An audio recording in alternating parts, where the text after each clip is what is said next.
It's an embarrassment for America. It's perhaps the peak of American power and prestige and influence.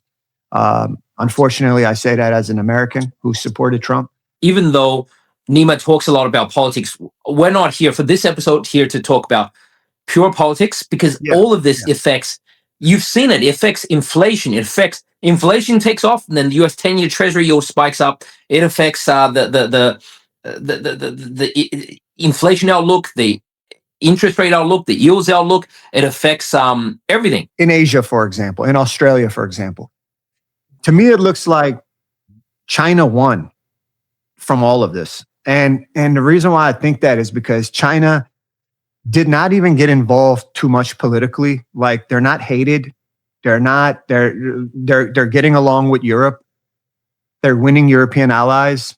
America's alienating themselves from Europe. They're even India's saying that they're going to, I guess, go buy more from Russia.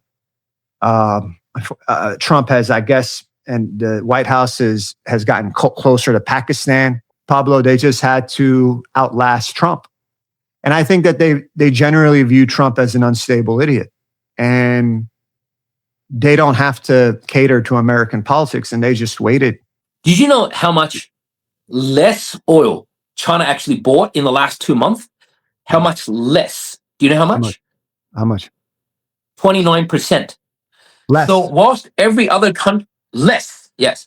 So whilst every other country like Japan, like Turkey, like Australia was scrambling out there saying they sold their gold. Turkey sold their gold. Our last conversation, we were like, oh, how come gold is going down in the war? I was like, hey, unfortunately, folks, countries like Turkey and some other countries are desperate. They're like, I just want to buy oil. How can I buy oil? You can only use US dollars. How can I get US dollars? What do you have, Turkey? What can you export? Not much. Oh, I've got gold. Here's a gold bar. I've got 20 tons of gold bars. Right? Sell 20 tons in 1 week, sell 20 tons next week. Boom. Like 60 tons. I think they sold 60 tons of gold in like 10 days or something.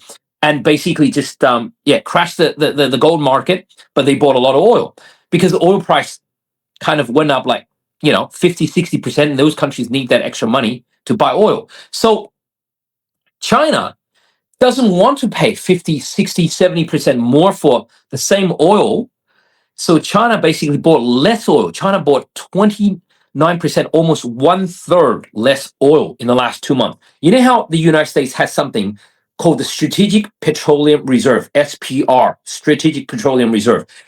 And it's basically, you know what it's kind of like your rainy day fund, your emergency. You know how every family has savings? Like you put that $50,000 away. You never touch it unless it's a rainy day fund, right? Same thing for a country. You have a strategic petroleum reserve. That's what Bitcoin was supposed to be. They're supposed to start a strategic Bitcoin reserve. They learned that term. They learned that word from a strategic petroleum reserve.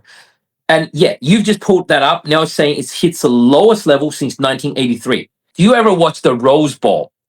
You know how there's a Super Bowl, but there's also a Rose Bowl. Yeah, in Pasadena, yeah. The big clash between China and US, or between China-led countries and US-led allies, 5 years from now, 3 years from now, is what people call the Super Bowl of human history. And I said as a joke to my Discord when this Iran thing first happened, I said, well, before the Super Bowl of human history, we're first going to have the Rose Bowl of human history. What I'm trying to say is that US fighting Iran is kind of like the New England Patriots going and playing against the Ohio State, the Block O, or Caltech, or Georgia Tech, somebody like that. It's basically like should be a walkover. Everybody expected a walkover. Everybody, it's like Russia against Ukraine. When US goes against Iran, it should be just a walkover. But in both cases, not just US, but also Russia, the superpowers, the super militaries kind of just couldn't finish it off. I'm like, well, like if you can't finish the Rose Bowl and win decisively, if you have to keep on going, hey, I think we should have peace talks. I think we should have peace talks. If you keep on doing that, what are you going to do in the Super Bowl, man? Since 250 years, US has been, since founding, right? since George Washington was sworn in as president, 250 years. In those 250 years, do you know how many years U.S. hasn't had a war? How many? How many? 16. 16 out of 250. Yeah. Any person who has liquidity, any person who has assets, and you're an American like myself, if you're not understanding how to get into China, if you're not learning how to diversify right now, you're truly taking a big risk. And it's not about betrayal. It's not about betrayal. That's not what I'm suggesting. Because many Americans, the rich Americans, when I look at Elon Musk doing business in China, this is what I was thinking about just yesterday, I think. I was like, Elon does business in China. Elon does business in China. But then what? I'm not going to do business in China? Ray Dalio goes and he'll talk, let's say, about China. He's an American. Then what? Then I'm not going to do it. So it's almost like you got the billionaire, trillionaire that does it.